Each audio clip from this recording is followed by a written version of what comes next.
if you were with us for sessions 1 and 2, you know we've been trying to build a foundation. First, understanding what the heck is an LCAN, what makes them work. And then in October, we talked about how to build authentic partnerships, which is a critical piece of being an LCAN and being successful in collaborative, messy work. And that is also today's topic, is another layer that makes all of this super real and actionable, which is data and storytelling and how LCANs can hold that container for data in their community. LCANs are networks. Networks are messy, time-consuming. They survive on the quality of information flowing through them. And when we can show progress, clearly, understand what challenge we're trying to tackle together, and then kind of course correct based on evidence, that makes our LCAN stronger. When information gets buried in spreadsheets, and I'm number one guilty on this one, 47-page reports, which was my very first community report card, that nobody reads, our networks stagnate, right? And so this LCAN 101 series is building on the lessons of the last 10 to 15 years, and we want to learn so that we can not repeat the same mistakes, but just be the best we can be, right, for this moment. So today is not about making pretty charts, but we're going to look at some pretty charts. Just like session 2 with relationships, it's all about that connective tissue, what makes an LCAN. It's the relationships, it's the data, it's the storytelling, it's really how you practice what you preach. How do you measure success? How do you share those successes authentically and embrace those 5 conditions of collective impact that we went through in session 1? I also want to make a plug for publication and getting LCANs to publish their data, at least annually. It helps you build credibility, it helps you attract resources, and it really helps bring people to your tables. So getting our LCANs into a position when they're publishing their North Star metric, they're showing how they're starting, who's at the table, what are they tackling and why, and then maybe what they're learning as they go along. It makes our LCANs relevant. You get invited to the power tables. All of a sudden, you are, being invited to places and giving presentations. People are coming to your tables. And so today we really want to build some practical skills to kind of get that started. Okay, that was a lot for my title slide. I'm not doing too great on the 60-minute flow. I already sent this to you. This is our agenda for today. It's a lot. We're going to start with a poll. Unmute, chat, couple voices. What's your relationship with data right now? That sounds very therapist, but tell it to us like it is. We could handle it. We're going to talk a little bit about level setting. What do we mean by North Star? What do we mean by outputs, outcomes, and longer term change? And then we'll get into the good stuff, data visualizations that work, and how do you bring these lessons back to your work. Okay. So before we begin, what's your relationship with data right now? And again, you're welcome to unmute or pop it in the chat. And I have a couple teasers here for those of us who are still in holiday mode. I would say to kick it off, I think for a long time I sat in bullet 3. I was throwing the baby out with the bathwater. Just because it's interesting to me doesn't mean it's interesting to you, or that you have time to be interested. So which one sounds like you, or is it something completely different? Who wants to get us started? Just a couple perspectives on your relationship with data.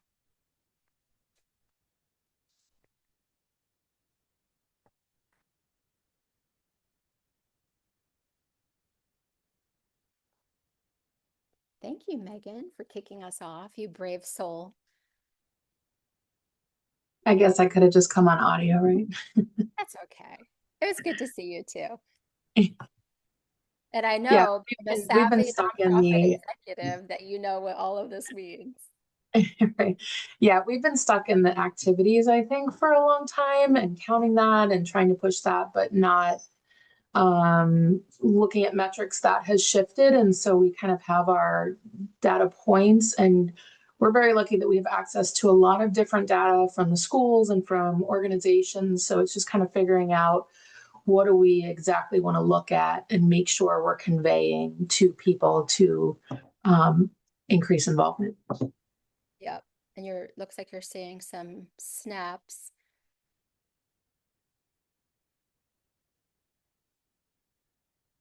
Yes, iPhone 191. Thank you. I would love to know who that is. Is it Melissa?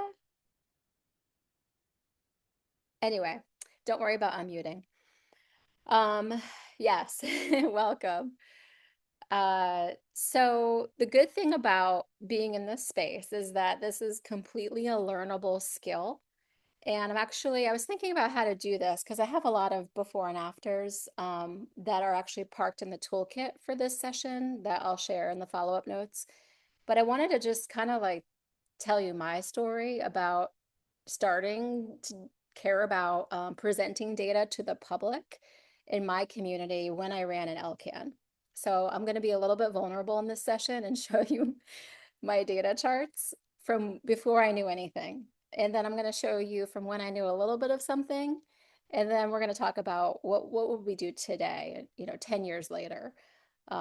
So I was horrible at communicating data, completely overwhelmed, didn't know the science about how people read charts, nothing. And so you're going to see baby Kim, and you're going to see kindergarten Kim. And then today I would say maybe I'm upper elementary, but luckily surrounded by lots of experts at FCAN who help make me better every day.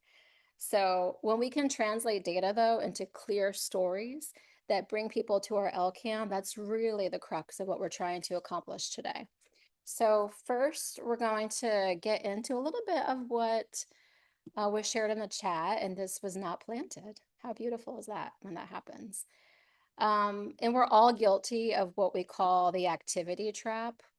Um, I don't have enough fingers and toes to count how many times I fall into it, including today. We're really good at counting what we do. And we celebrate the things that matter. It matters that we're out there in our communities doing things, serving students, right? I used to be in food banking. It mattered that we were feeding people every day.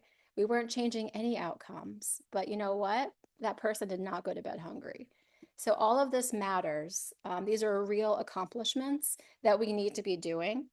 And then also, we need to be thinking about what sticks because these activities aren't outcomes, right? We can host 12 FAFSA events, and we all know when we get the data update on our FAFSA challenge dashboard, we didn't have any increase in FAFSA completion, and that sucks. So are we reaching students who were already planning to file, right? Did our event happen too late to really make a difference? And did we remove any barriers students face so that maybe next year we don't have to, right? So, do we know all of these things that can tell us what actually changed? So, outputs tell us what we did, outcomes tell us what changed. And when you're making the case for funding, for more sophisticated funding, maybe new partnerships, sustainability, I mean, we care about how many events we host, but we also want to know whether we move that needle and really get specific about what that looks like. That's just the world that we're in. 20 years ago, celebrating all those events would have been great, but things have shifted and the world has moved toward outcomes, and we need to move with it. So here's a framework. Anyone who's done a logic model? Ooh, that looks weird. Are you guys seeing a really tiny image. Okay, I'm sorry about that. Well, what this says is basically a logic model. The outputs are those countable activities. That's the little microscopic script on this screen. So just think of outputs are what you did. Outcomes are the difference that you made from what you did. And impact is long-term, hopefully population level change. We like to say things that show up in the census. The big picture over time. So you'll see all kinds of goodies here that follow that same example from 12 FAFSA nights to college enrollment increase by 12% over 3 years. We serve 300 students in a summer program, and we increase post-secondary attainment from blah, blah to blah, blah, right? We place advisors in 5 high schools, and we close the achievement gap in college going by X percentage points. So you get the hint here. Most of us get stuck reporting outputs. They're easy to count, they're within our control, they're more immediate to our work. But again, if you want to get serious about getting to that moment where we are bringing in higher education, higher rewards, then we need to be a more sophisticated network. And so communicating outcomes helps get us there. So the one number that tells us if we're on the right track is what we call our North Star. A couple primers on that because we want to be able to track this number, so it has to be available to us. Um, but every LCAN needs a North Star metric. If you sign an MOU with FCAN to be an LCAN, you have to have a North Star metric that's aligned to our mission of post-secondary attainment. But for you all, it's like the one number that tells you if you're making progress towards your shared purpose, which was all about session 1. So here's a four quick and dirty kind of like rules about what your North Star should accomplish. And we have some examples from our network of kind of strong buried under that post-secondary attainment metric, the percent of graduates with high school graduates with high value credentials. LCANs are also measuring whether or not their work and the alignment behind their network is able to close any gaps. So that's an important thing to measure based on the data that you come up with in your community. I'm working on this right now with Levy County and looking at where those gaps are in that ginormous county that happens to be right next to me. And I just realized that like last week when I went to Cedar Key for the first time. Lots and lots of gaps to close in our rural counties. College going rate for first and family students, first generation students. Some of our LCANs are getting pretty savvy about targeting their work in places where they know this is going to make a difference. And then looking at completion rates, few of our LCANs are working on completion projects that are really promising and trackable. So you've got your North Star metric, and you also have some lagging indicators here. So this is usually data you can't get right away. So your North Stars are unfortunately lagging. It tells you what already happened. Um, and if anyone wants from my team, my colleagues want to interrupt me and set the record straight on what all these actually mean. But from LCAN, former LCAN leader to current LCAN leader, this data comes way after we can do anything about it. We used to be able to get college enrollment data pretty quickly. Now it's been years. Completion data takes even longer. So we need a few leading indicators to help us with our partnerships because no one cares about what happened 2 years ago. They want to know what they did last week. Did it make a difference? So we need some metrics that can help maybe predict where our North Star is heading and be sort of an early warning system for our LCANs. So here's just a quick and dirty chart. If your North Star is X, then some of these data points can maybe predict that outcome that you care most about. So when you're communicating to your teams, if your North Star is college enrollment, these are some leading indicators that you might want to pay attention to. And we can do this for a variety of the projects that you might be working on. This is just a handful of examples of data that you can get kind of in near real time and maybe adjust some strategies, at least from semester to semester. You don't want to wait 3 years to know or find out that your North Star didn't move, right? Um, the one thing I would say here about LCANs is that sometimes we let these leading indicators distract us from the North Star because we can fall into that program trap, that activity trap of just like FAFSA, FAFSA, FAFSA, FAFSA, and then like to what end? So I would say the discipline here is, celebrating improving FAFSA completion rates, yes, but don't forget to check whether students actually enrolled in college, persisted, completed, and if that moved the needle on attainment. Because the indicators here, these leading indicators, they really only matter if they connect to that North Star outcome that you're trying to change. Otherwise, you're just another provider. So as LCANs, we have to be that container of that bold goal and then also driving alignment around these specific activities. This is your action here. Um, so hopefully you're not feeling overwhelmed. If you are a little bit, there's a lot of tools out there of what should my North Star be? Which leading indicators matter? Um, FCAN has a state of college access dashboard that already highlights the data that we all need to be measuring and caring about. We also have lots of different frameworks that have been put together over the past, I would say, 5 years. This movement has really accelerated.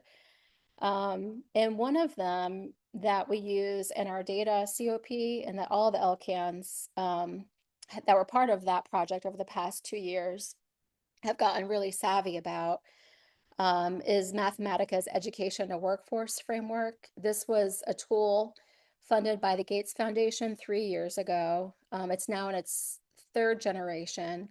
And it's a really great tool for LCANs to use because it doesn't give you the whole baby in the bathwater.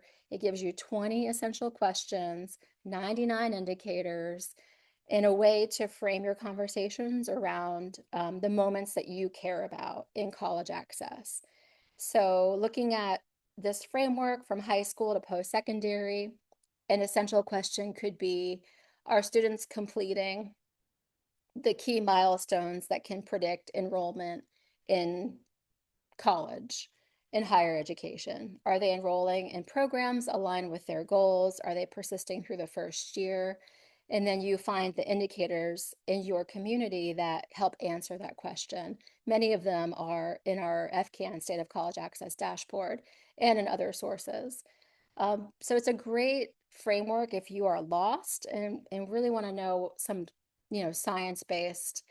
This framework collapses, I think, 30 other frameworks. And it's just a really great user-friendly tool. So that is my plug for people who might be a little bit lost and need some clarity quickly and kind of stick with the basics here. One North Star, 3 to 5 leading indicators.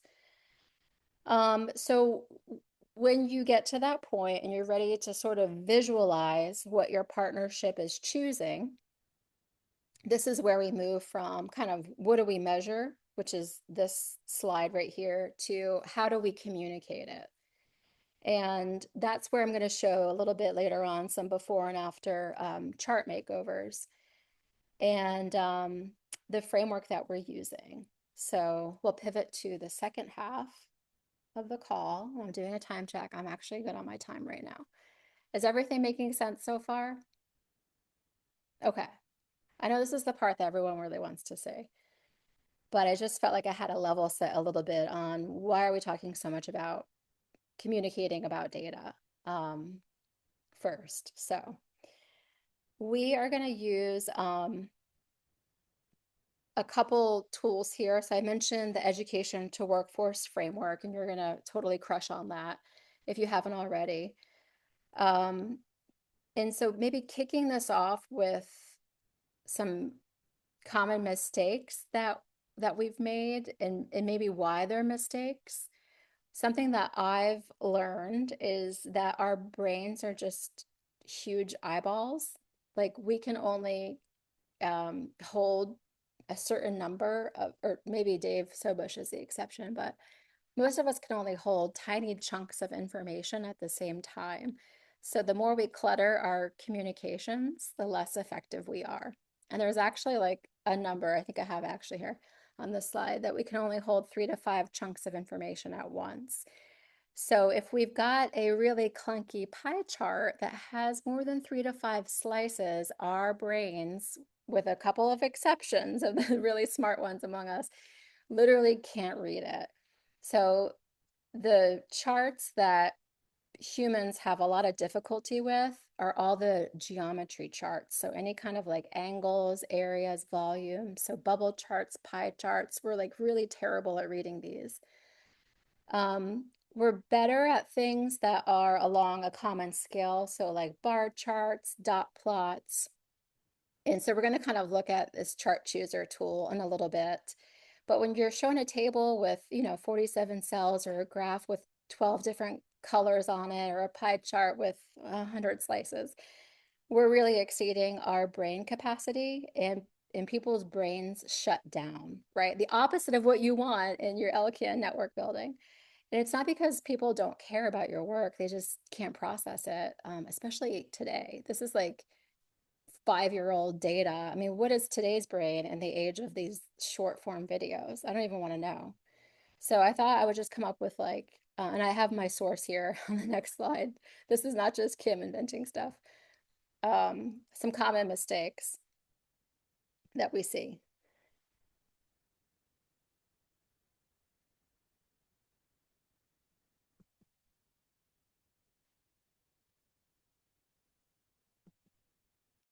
And so this quote, if your audience has to work to understand your data, they won't, comes from the guru of data visualization, Dr. Stephanie Evergreen, who has tons of free resources on her website, and I've downloaded a lot of them for our toolkit for today. So our job in LCAN world is to make data effortless. We really want to apply what the research says about visual perception to how we're communicating about college access in our counties and our districts. And so the pivot for the last half of this session is really looking at the principles of how humans process visual information so that your charts will work, so that your stories are powerful locally. And basically, we're building on her research and frameworks here. So I have a couple sources. It's actually in its second edition. I don't know that. I have like the original one. I feel like I need to get the second one. So basically anything from Stephanie Evergreen. FCAN actually went through the Data Visualization Academy in 2019 and 2020.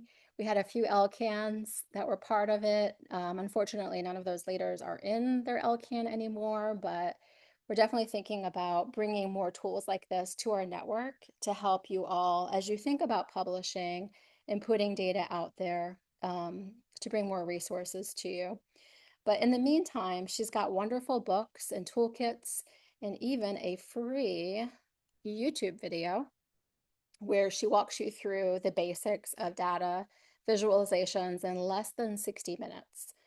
So instead of going to a $2,000 3-day data academy, you can access some of these tools for free. And again, I've downloaded a ton of stuff and put it in the toolkit for today. So let's get started. We are going to look at her chart chooser first.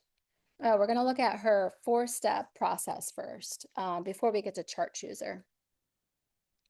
So what Stephanie Evergreen says is before you make any chart, basically stop. She has these 4 questions that she wants you to answer. And these are great collaborative questions for LCANs and their working groups to think about. And so we're going to just kind of walk through the chart. And this is also in the toolkit you're going to get. So first, what's the point? Here's our FAFSA data. That's not the point. That was me back in 2017.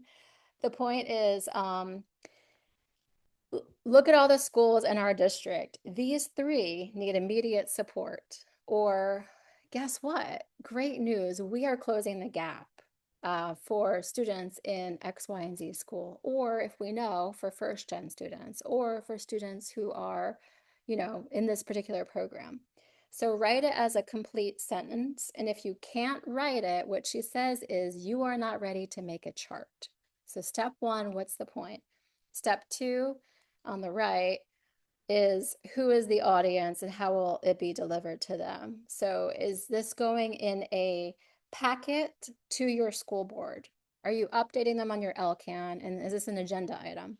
Is it going to your funders in a slide deck? Are you sending it to your partners in an email? Is it a social media post? So the same data becomes a different chart depending on who's looking at it and where they're seeing it. So what kind of venue? The third is what is the best chart type? And this is like her sketchbook that's was shown on the previous slide. You kind of sketch it out before you even open up an Excel sheet. She says, grab a paper and pencil, draw it out, and maybe sketch it out how you want to see this, and it can save you several hours of frustration. And the last one is sharpening the point. So these are the eyeballs that were just big giant eyeballs. So what are the colors? How do we annotate it? What are we bold facing and emphasizing? Kind of guiding the viewer's eyes directly to the point that you want to make. So we're going to walk through this process with a couple of examples from my work. As you're choosing the best chart, number three, one of the tools you're going to get in the toolkit is called the chart chooser. I used to have this printed behind my computer and like laminated. Like I was that geeky when I first learned about this.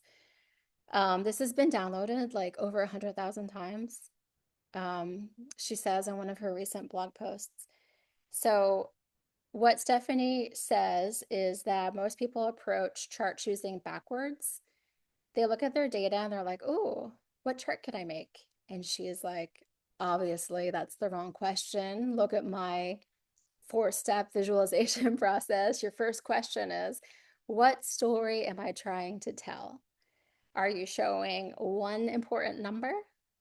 Are you showing parts of a whole? How two or more numbers are alike or different, etc. Have any of you ever seen this before? I feel like it's been around for a little bit. Obviously, she's saying 4.1, so that suggests it's been around for a bit. But um, when I discovered this, this was like the most important piece of information. It was like my eureka moment. Like, oh my gosh, I've been doing it all wrong. The other cool thing about the chart chooser is that they can all be made in Excel. And she has a like a dummy Excel document that's in the toolkit you're going to get where you can download it and just kind of play around with it and make these charts yourself. So you don't need Tableau or fancy software. You just need to know kind of what buttons to push, and she's already got that all down ready to download for you. The second one, because it's actually a full one pager, so I had to cut it in half. These are some additional story types that you can choose from. Hey, things changed over time. How do we compare to X county? How this changes when that does. So like a scatter plot. And then so the key insight here is like what story you want, matching that story to the chart type, and then open up Excel and make it happen. Did someone write something cool in the chat? Oh, cool. This is actually a one pager and a whole data packet that includes the four-step process. And then also she has some examples. In the past 6 months, Stephanie turned this chart checker document into an online form. So you can literally upload a data visualization that you've come up with and take it through the checklist in this online form. It's like this really cool thing. So I'll share that with you too. So it can tell you what you're getting right, what you might want to think about. So, all right, so now we're going to pivot to showing some before and afters. And I'm going to do something a little bit vulnerable, show you my actual work. Like I actually did this, and I am so sorry for the movement, but I did this in 2017. Well, 2016. It was published in 2017 when I tried again in 2020, and then what we could do differently today. Because again, this is something that we learn, it's not a talent. So we can all do this. And we all have each other's backs. So in 2017, I was told I had to publish. Um, and I cared a lot about my job, about being the LCAN leader, about outcomes. We were tracking data. We actually had a data team that had been formed 2 years earlier, so 2015. And they're like, we need to see something. We need to put a stake in the ground, is what a lot of people were saying back then. Um, and so this document is a really long collection of a lot of people's work and has really terrible data visualizations in it. But I wanted to show you a couple of examples of how to show this data to your community, um, and make the story more visible that you're trying to share. Because when the story is visible, people act. And so I pulled out two examples. One is high school graduation rates, and one is FAFSA completion. And I was hoping that we can maybe watch how the story gets a little bit clearer as the visualization improves. So I'm not going to like show you this entire report or book, as some people used to call it. But I really wanted to talk about what I did wrong, and maybe just open up some space for you to tell me what you see in this data. So we're going to go through this first example of high school graduation rates. And with that super fast primer that we just did of Stephanie Evergreen, what did I do wrong here? And all the geniuses that are on this call, you don't even need any kind of primer to tell me what I did wrong here. And anyone can just unmute and throw it out there or chat it. And believe me, I can take it. Okay, so we have way too much info.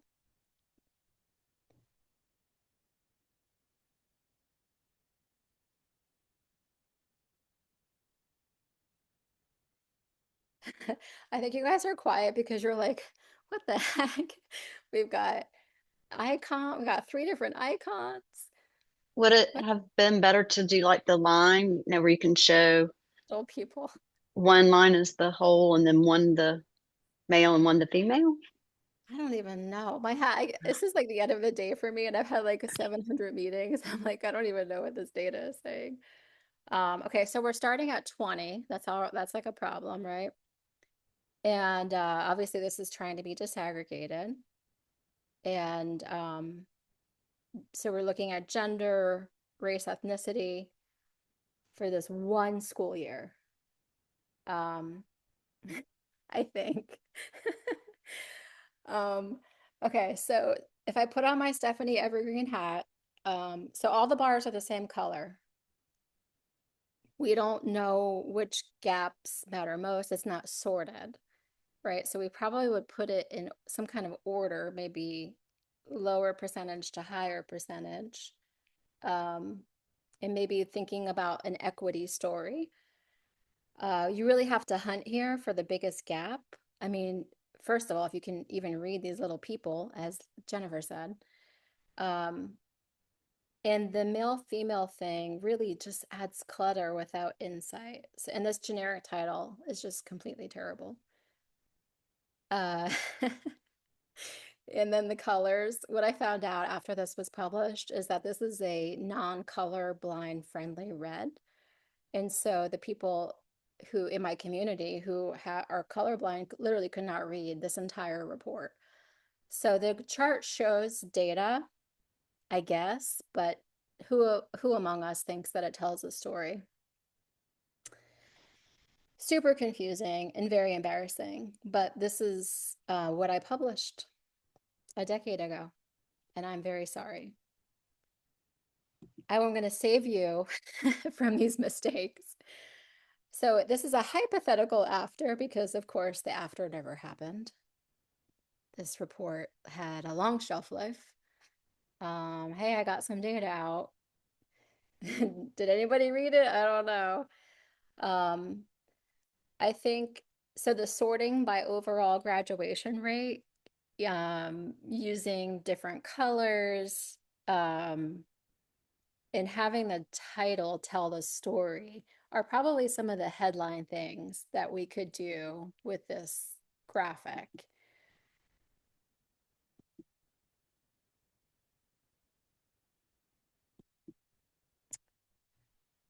And one of the big, probably most controversial suggestions from this research-based approach is to use the title to tell the story. And I know a lot of us with science backgrounds cringe at this because it's like you're almost like a newspaper writer or an opinion writer. But she is really strong about this, that if your headline does not tell the story, then people don't know how to read your charts, first of all.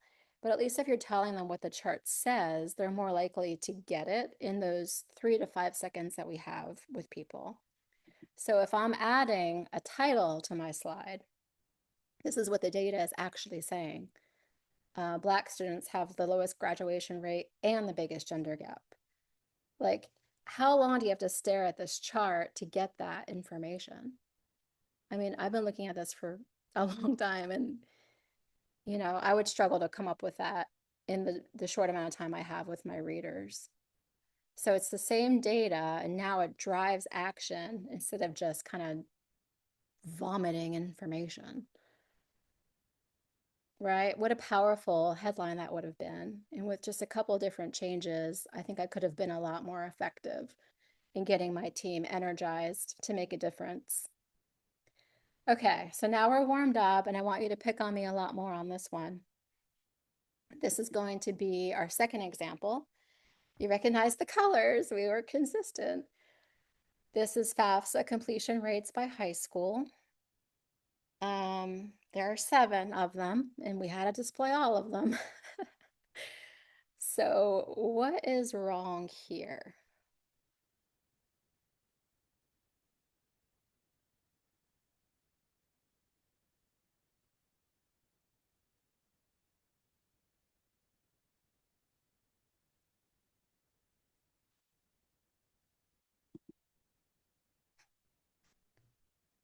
The dollar bills. Oh yeah.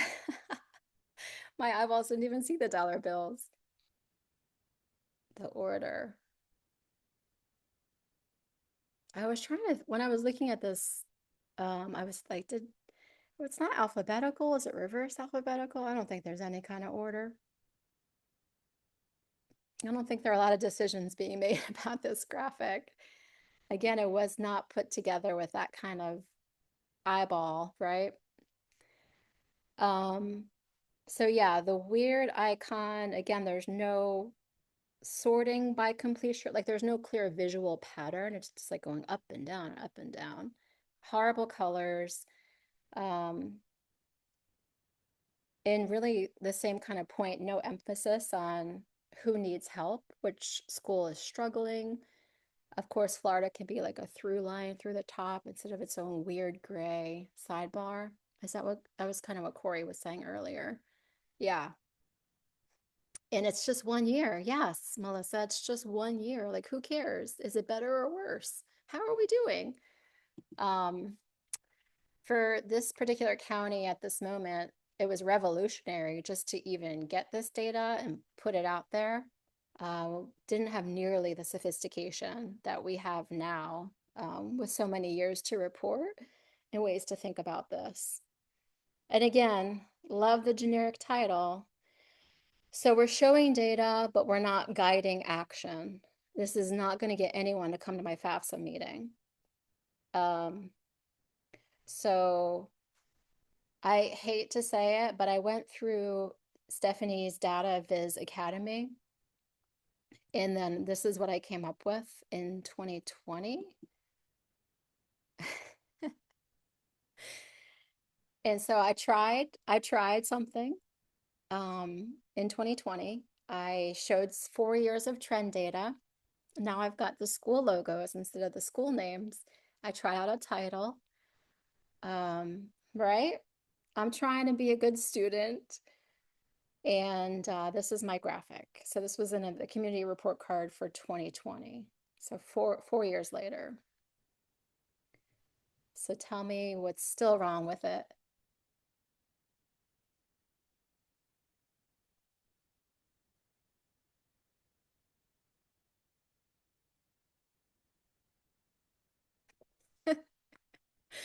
I see some like squints and like what now I'm like on this like roller coaster. Is it better or worse? Just tell me. So what do you guys say? Yeah, who knows? I don't know the logos. How are you gonna know the logos? We all know the logo for our school. No data, no labels.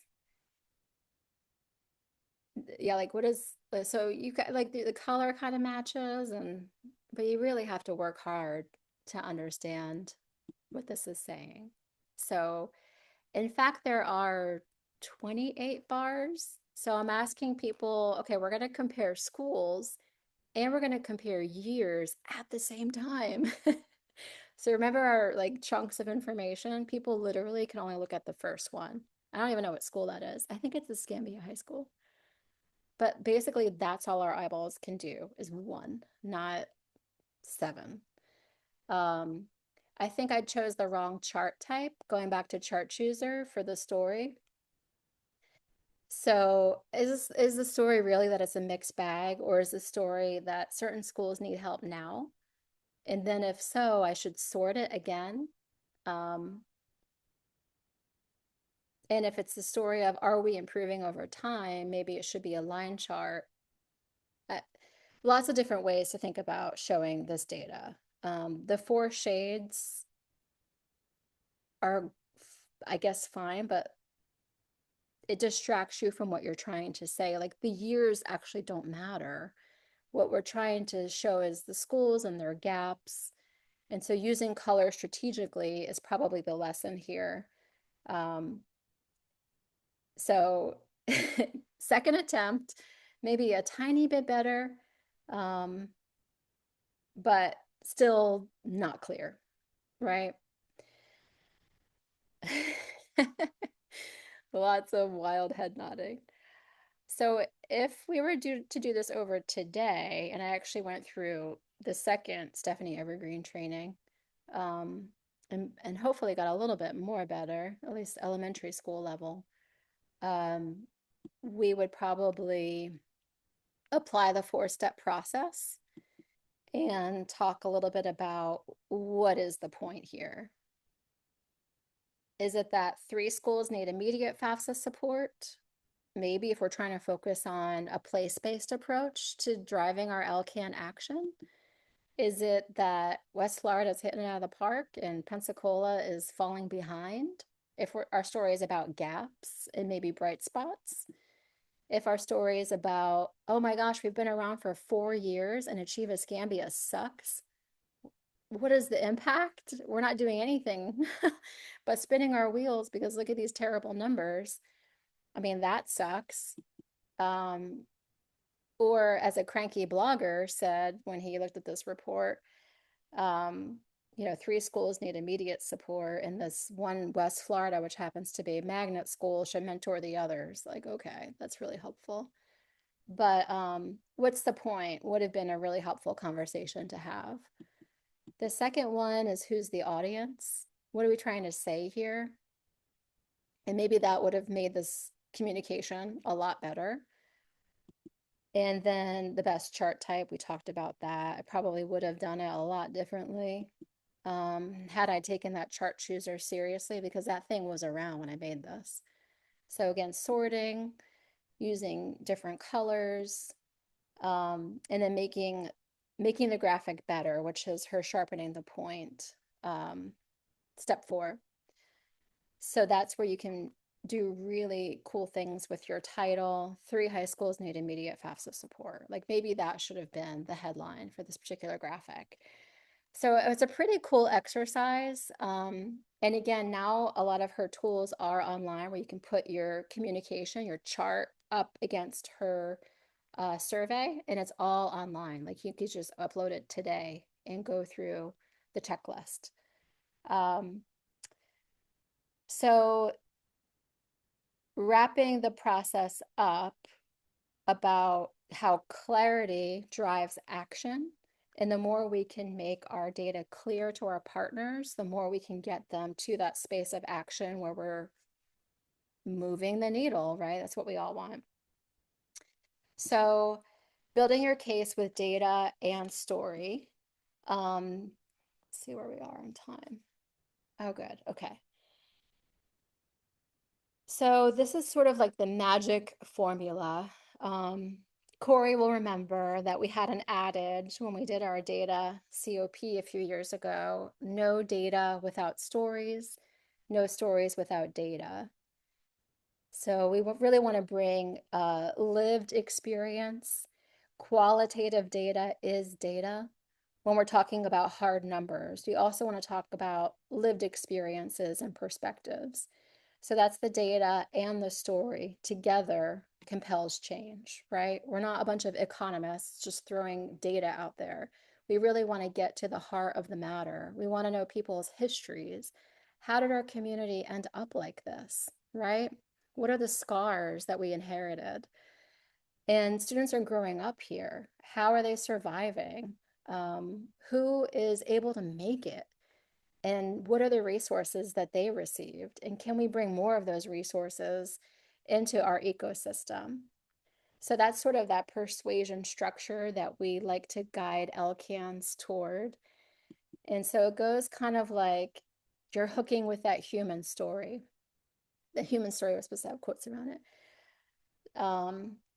And human story means making the data personal. So we talk about the power of one student, one school, one moment. We want to make them cry. We want to tug at emotions, move hearts and minds, hook with the human story. We understand one, we don't understand 1,000. And then zooming out to the data. And Kim's story isn't unique. Here's what the data shows across our community. Making it visual, so showing your North Star metric or leading indicator, kind of using some of the principles we talked about. Comparing ourselves to the past, to the average, to our peers, to our goal, and even to student subgroups if we want to slice and dice who's closer to goal, who's further from goal. So this is sort of like the structure for telling your stories. If you were to publish a one-pager or a community scorecard or some sort of communication, we are an LCAN serving this county, and here's why we decided to exist. We're hooking with a human story, we're zooming out to our data, we're making it visual, we're providing some context, and then we're telling people what this means. Because of this gap, this number of students were not able to be successful. And so naming the problem and making that problem visible can be so compelling to people. One of our LCAN leaders is so good at this. He like just starts every meeting with the number. And even if that number is not 100% accurate, it's roughly accurate, like it's fine. People will rise up around 120 students, right? And so making that real for people gets people excited. It seems actionable. Here's what we're doing about it. Here's how you can help. So we're planning this amazing event with Jennifer on the call on February 6th, and this is how she's going to close her meeting is like, these are all the things that you can do. Like you matter, and the power of you connecting to a student who's in this number is going to accelerate everything that we can do together. So this is sort of like the secret slash obvious formula of how you kind of move hearts and minds in your network. This can really win over a lot of skeptics because you're getting people who are data people and you're getting people who are like the human, oh, just tell me a good story people. You're getting the policy people with the big picture. And then you're telling people who don't have a lot of time how they should be thinking about this problem. And so the last piece here is that data on itself, like who cares? Data doesn't change anything. Um, so we're not just like publishing and putting our information out there for its own sake, or to have my ugly red report sit on someone's shelf for 10 years and then be thrown away in the recycling bin. We want people to use this information to make decisions and to change outcomes. So that's putting a nice little bow on our first couple of slides. So how the heck do we do that? I'm just a volunteer, right? I'm just a tiny little LCAN in a big old county. How am I changing outcomes? Well, think about it maybe in these 3 ways. What we know is that we've got to constantly be talking about the data. So checking in on how we're doing at every moment that we can. Even if you don't have any updates to the data, people aren't going to remember it like you do. So leading with your North Star, leading with the indicators, with the freshest data that you have. Maybe there's something in the news that connects to your work that you can use to make this fresh as you do your check-ins. And every partner meeting means every partner meeting, your data team, your work group, steering committee, leadership council, whatever. When people interact with your LCAN, they need to leave knowing what the number is. And here's some quick and easy tips on how to display that.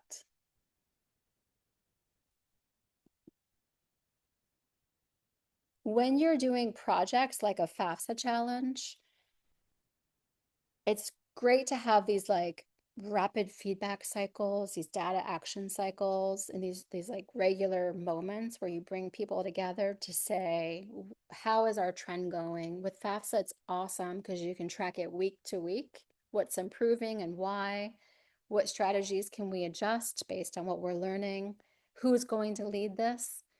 Little Mark Smith in DeSoto County is not going to do it all. How do we know if our strategy is working? Do we want to see X improvement over prior year, over 2 years ago? And then communicate it back. What are we learning, and how is what's happening in this county that might change these conditions? So a way to like talk about this data regularly, especially as you're doing active projects, can be helpful. And to circle back to the beginning, this public accountability piece, the LCANs that make the most progress are the ones that publish the state of college access in X county annually. And when your community can see that you're caring about this issue that no one else is talking about, and we're actually changing outcomes, it might be small, it might be on a pilot basis, but we are changing conditions for students, then they're going to see your partnership differently. And then like everything changes for our LCANs who are able to do this. What do you guys think about that? You're like, oh my gosh, I have a lot of work to do. um, and there's a lot of resources out there to support you. And I try to highlight in purple down here that if you want support, that is why FCAN exists. We've got amazing people on our team. We've got 3 data experts in-house.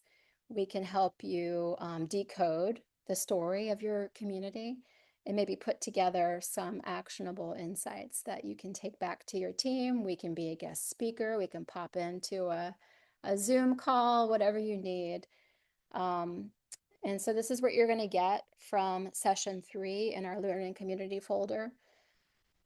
You can take a look at this education and workforce framework, kind of like on your own time. It's all on that one website. So that's not in the folder, but what is in the folder are all the Stephanie Evergreen resources. So you'll get the 4-step worksheet, all those checklists and chart choosers, and then that Excel how-to guide to kind of play around with. Plus a lot more is in that folder, and I ran out of space.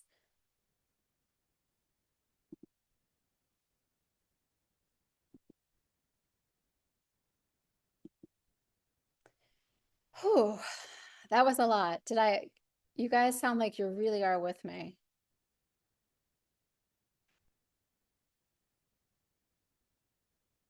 Anyone want to share how that went for them? And and what do you think about my thing about publishing? We only have a couple LCANs that are publishing, and I really feel like this is an opportunity for us. And it doesn't have to be a book. Um, it could be something neat and tidy. I remember when Leap Tampa Bay started, it was like 4-pager. Um, Future Makers does a partnership health report every year.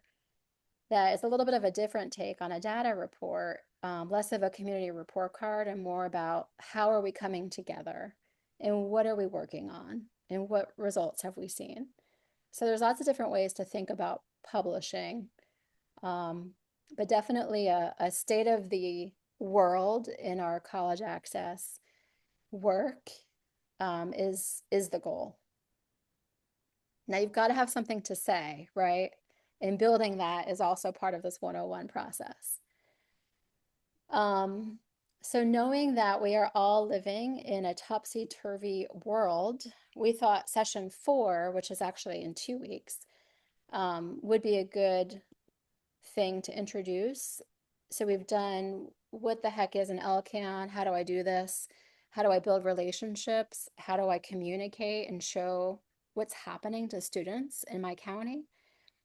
And now we've got some of the pieces. We've got maybe not the perfect strategic plan. We might not even have a logic model.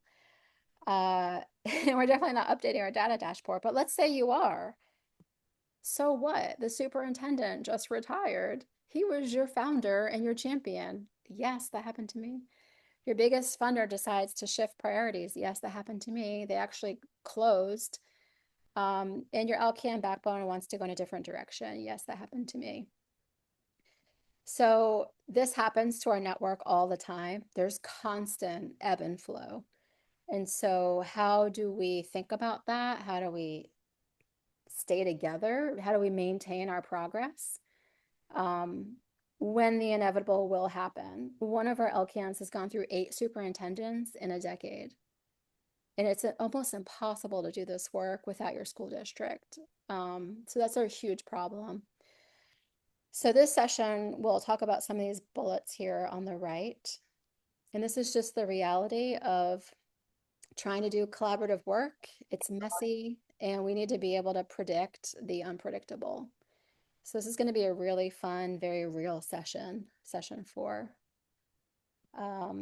Yes, so I cannot believe I did that in 60 minutes. Thank you all so much. I will stay on for anyone who wants to keep chatting or wants to dive into anything or talk about office hours. And I thank you all so much for joining and look forward to the show notes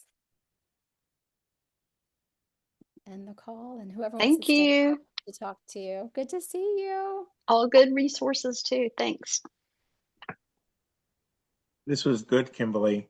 Actually, so we have our first in-person DeSoto LCAN meeting